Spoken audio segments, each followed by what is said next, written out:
Ég fara til útlanda á morgun í meira en mánuð. Mér langar að sýna ykkur allt, en ég veit ekkert hvað það sem þið viljið sjá. Þú veist, viljið sjá hvernig ég að pakka. Ég að pakka fyrir mig og fyrir Anastasíu. Ég að pakka íbúðinni fyrir Airbnb.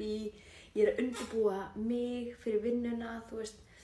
Já, þannig og verða að vinna frá eitthvað 5 löndum.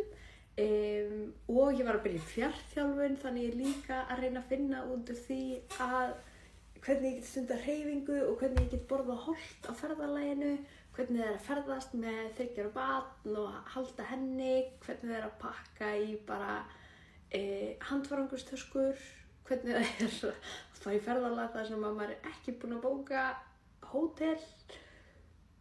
Segið mér bara, hvað það sem þið viljið sjá og ég lofa að það chaotic, sama hvað það af því að það allt aldrei chaotic núna hjá mér, en ég skal sýna ykkur það.